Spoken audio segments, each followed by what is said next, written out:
And this is a Fox News alert, and you are looking live outside the Republican conference meeting where GOP leaders are huddled and attempting to forge a last-minute deal with their Democratic counterparts to forestall the looming government shutdown, which would be in 2 hours and 26 minutes from right now. As of now, there is no deal between the two parties. If the government does, in fact, shut down tonight at midnight Eastern Time, it would be the first wartime shutdown in U.S. history.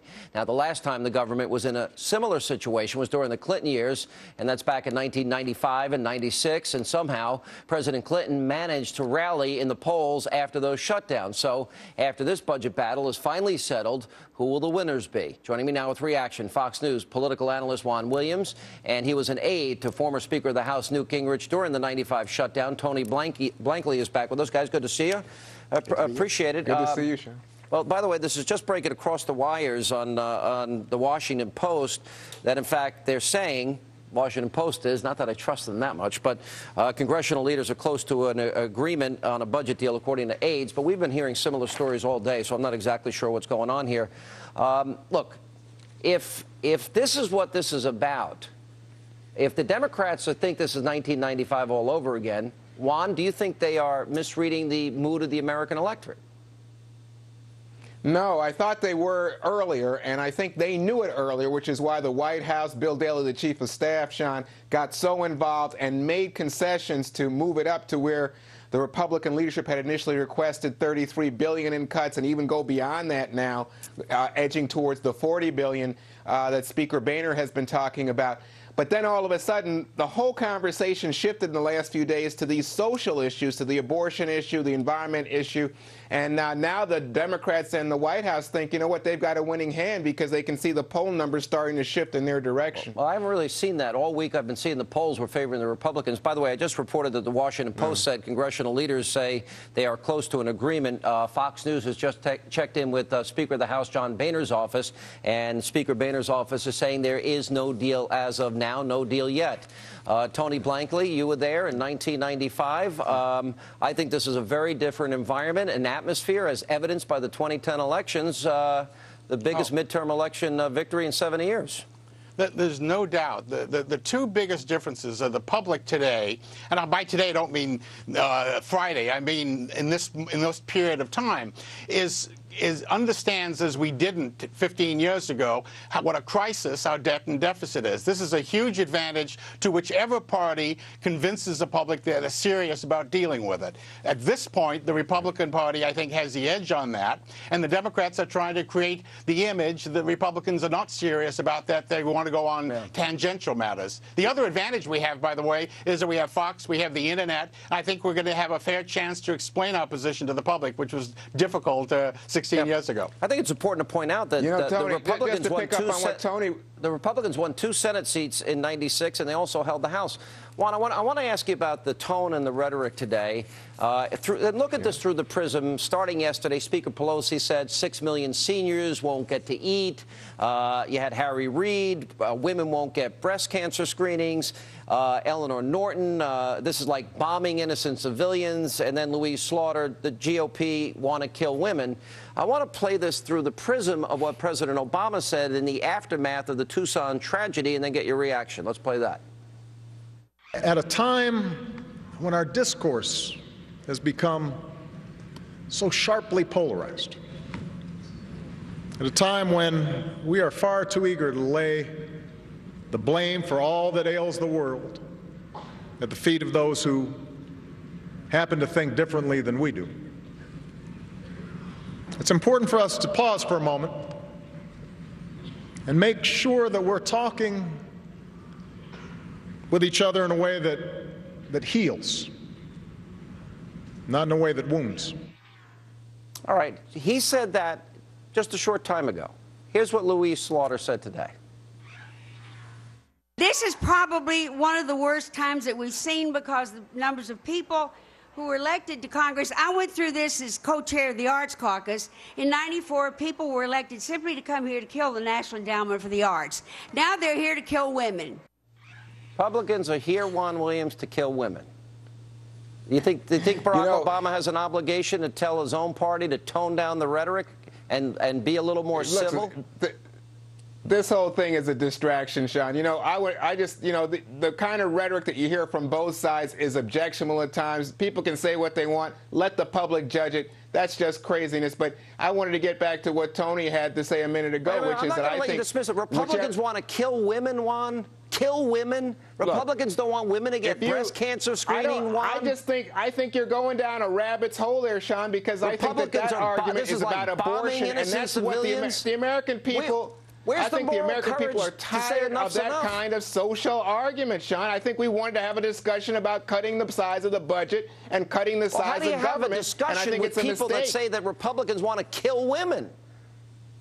Oh, look. You know what? This is a discussion about abortion and about Planned Parenthood, and it's a way from arguing about how we can get control of the budget deficit and the size of government. And that's a mistake. That's a mistake for the Republicans, and that's why the polls are shifting. They're not shifting. All right, Tony, we'll give you the last word tonight. Yeah, look, the thing is, it's not just what is said today or tomorrow. This kind of language is lacking credibility as an attack on the Republicans. The Democrats have to be concerned that over the next 18 months, they're going to sound like the party that doesn't want to get the job done. And the Republicans, I think, if they're shrewd, and I think they're going to be focused on the question of getting the deficit budget down. And I think this chatter back and forth about peripheral issues are going to wash away. I agree with both of you. All right, Juan and Tony, thank you both for being here. We are 2 hours and 19 minutes away from what is scheduled to be a government shutdown unless a deal is struck between now and then. We check in now with Greta Van Susteren for a sneak peek of what's coming up. As you can see, calm I'll tell you what's coming up. First of all, I plugged my earpiece in. I hear you saying someone's going to kill all the women. So it's like, uh-oh, I better not stick around. Secondly, tonight we have 2 hours of On the Record because we know what's going to happen over my left shoulder. And finally, I got to sneak in one other thing. Will, my cameraman, is a proud new father. His son was born yesterday. It has nothing to do with the show, but we're a sort of family here, so we're proud of Will. Well, congratulations from all of us here at the Hannity program. And Greta coming up in, 18 short minutes from right now, which means that we are 2 hours and 18 minutes away if the government's about to shut down. Let not your heart be troubled. We'll continue to follow the events out of Washington. We also expect Senate Majority Leader Harry Reid will be speaking in moments. When he does, we'll have it. And our Great American Panel straight ahead.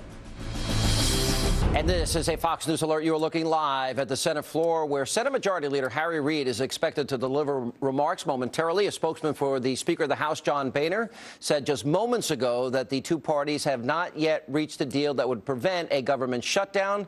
And we are now just, 2 hours and 14 minutes away from that happening. And joining me with reaction to all of tonight's breaking news on our Great American Panel, he is a Fox News legal analyst. Our friend Peter Johnson Jr. is back. She is a writer for the Daily Caller. She's an attorney, Fox News legal analyst Tamara Holder, and she is the former chairwoman of the Young Republican National Federation.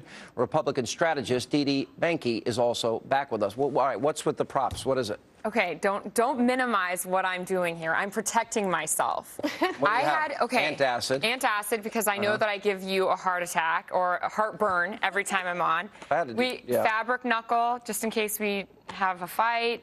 I don't know. And some burn cream MD, because it's going to get hot in here right about now. Well, listen, if it gets, I couldn't get any worse than what's happening in Washington. Did you know before today that Republicans want to kill women?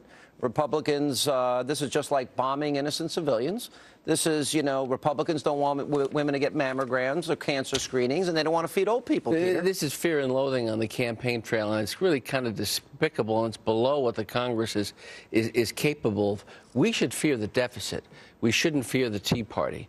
We shouldn't be appealing to people's fears about health care or medical care or military spending or any of these issues at all. And the Democrats really should be ashamed of themselves in terms of what they're saying and what they're doing and trying to scare people in a way that they shouldn't be. All right, hang on a second. I see Eric Cantor there, and it looks like some of the Republicans are at least crossing.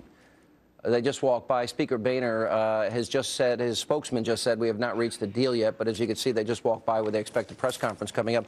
I think Peter has a really valid, very strong point. Because when women hear that Republicans want to kill them, when seniors hear that Republicans don't want to feed them, aren't the Democrats exploiting innocent people by using their vitriolic rhetoric, their demagoguery and hyperbole? Both sides are guilty of Give me an example. Both sides. Give me an example Michelle of the Republicans. Bachmann has said, we are not going to compromise. We are not going to back down. That's not calling names. That's not the same rhetoric at all. It doesn't matter. It is saying that there is no deal that is going to be made. Tamara, wait 1 second. Hang on. No. Wait a minute. Wait, hang on. I just said, Democrats said today that Republicans want to kill women. And you said both sides are doing it. So I'm going to very calmly ask you, give me one example. I don't have an example Here's of a exact there you go. Okay. Rhetoric. Got burned. Checkmate. That's you put on the burn cream. This is not politics. This is not Put on the burn cream. All right. So there are no examples. Not one. Okay, I don't you know made what a the charge examples that's are false. today. Okay, now let me ask you, but are the Democrats, Peter's point is valid. They are using the elderly and they are using women, exploiting them, scaring them by making false charges at a very important time in our history. Yeah, and it's really sad. I mean, the American public is very upset. And, you know, it's like we're counting down, dropping the ball here in New York. And what happened is the Democrats dropped the ball last year. The Republicans are cleaning up their mess. And they're being hateful, and they're using rhetoric that absolutely is unbelievable. And it's unassailable that debt and the deficit is a national security issue. It's not Republican, it's not Democrat, it's not independent, it's an American issue. You're a Democrat. I am a Democrat, and I'm proud to be a Democrat. But the Democrats are blown at big time, and they should not be scaring people. The thing that should scare us is these trillion-dollar deficits that are out of control. And the best they can do is maybe approach 1% of a deficit. No. That is incredible. All right, and then to heap fear. Let me ask you this, Tamara. $61 billion of a $3.6 trillion budget. It's spitting in the ocean. Why can't the Democrats find $61 billion and we don't risk, literally in 2 hours and 10 minutes from now, our government shutting down and maybe our military not being paid? Okay, first of all, it's not just the Democrats. It is both sides who are guilty of this, who are failing to come to an agreement. The second thing is the conversations about Planned Parenthood. Planned Parenthood is making up 0.0087% of this budget. Why should it is not a big. It is not a big deal because women need protections in our country. And if we shut this government down for 1 week, Tamara, if we shut this government down for 1 week, it's going to cost us $8 billion. All right, let me ask you this. Wait, your party had control. Bring up not paying the soldiers. You know, let's talk about what's sickening here. I mean, that is a terrible thing to say. Absolutely. To even consider. All right, hang on, guys. We're going to continue this discussion. We are now literally 2 hours and 9 minutes away from your government shutting down. We're going to have all the latest from Capitol Hill, much more. We expect that Harry Reid will be speaking any moment. When he does, we'll have it right here on the Fox News channel as we continue. And this is a Fox News alert. You are looking live at the Senate floor with Senate Majority Leader Harry Reid will deliver the latest news on the budget negotiations. That's coming up momentarily. We'll have it right here on the Fox News channel. But as of this moment, we are now 2 hours and 5 minutes away from the United States government going into a shutdown because there's still no deal. For more on all of this, we continue with our Great American Panel. First, I think it's important not to scare people in this sense. A government shutdown doesn't mean that the elderly are not going to get their Social Security checks. It doesn't mean that the needy won't be taken care of. It just means non-essential functions will go down. The thing that bothers me the most, you mentioned this, is that our military may not be paid, and Republicans try to resolve that today with no luck or no support from the Democrats. Yeah, it's unbelievable. How in the world could we not support our men and women in harm's way to protect our freedom and liberty? It's awful. And the real issue that people are not really talking about, and I just want to focus on it for a second, is the lack of presidential leadership. That we're at this point with 2 hours. President is to cajole. President should intimidate, embrace, bring people in. He didn't start focusing on this until early April. Peter, he was going to Indianapolis until last night at midnight. So to talk about the Republicans are celebrating the fact that they were elected into the majority, and now they're blaming President Obama. Now it's his fault, even though it is a failure of leadership. No, there's no doubt it's a failure of leadership. No. Both sides. We rely on the president. We rely on the president to come into the breach here and to bring people together. He said he was going to bring people together. He hasn't brought people together on this, and he's been missing in action on this issue with regard to the deficit. He's a great candidate. He just wants to be on the campaign trail, but as president, he's missing in action. He is not a president. I think that the American public all of the government workers who are going to be locked out on Monday morning when they're checking in to their job. 1 million people are going to be without a job on Monday. 800,000. 800,000, 1 million, whatever it is, it's too many people. Those are the people who are hurting. Forever. So, but let me ask you this. This budget should have been passed October 1 of last year. Who had the House and the Senate by significant majorities? What party was in charge? I understand that you can blame the Democrats. I get that, Sean. Play ball with me. Wait. No, play ball with me, because you blame both parties. I want you to explain this to me. So the Democrats had control of the House by a pretty big majority. They had the Senate with a really big majority, and we have a Democratic president, right? Right. Okay, so they didn't pass it in October. They didn't pass it before October. They didn't pass it after the election in November. They didn't pass it in December. And now here we are over 6 months into the fiscal year, and we don't have a budget. Isn't it their fault? Weren't they derelict in their duty? No. No. They were responsible then. No, I think that... All right, help me out, because I have no idea what you're saying.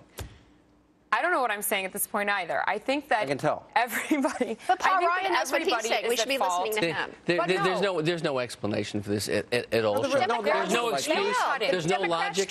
There's been no apology. In fact, there's been this full-throated attack on the Republican Party for pointing out the debt, for pointing out the deficit, and then trying to act on the popular will and say, we want to do something about it. The president talks about compromise. We need compromise. Well, Congress has been compromised for too long. And so when you have young folks that are coming into this Congress, and older folks, too, on the Republican side saying, listen, we want to do something about it. This is wrong. Let's save the country from bankruptcy. No, let's save the rich. Let's save the rich. Come on. Come on. Not about the rich. This was about cutting a deal. This was about cutting a deal in a late session. Paul Ryan, Speaker Boehner, Republicans have a plan to get it done. Republicans have a plan to get it done. Really, more Democrats, taxes. All right. No. What did you want to say? I wanted to say that President Obama gave the Republicans the Bush tax extension.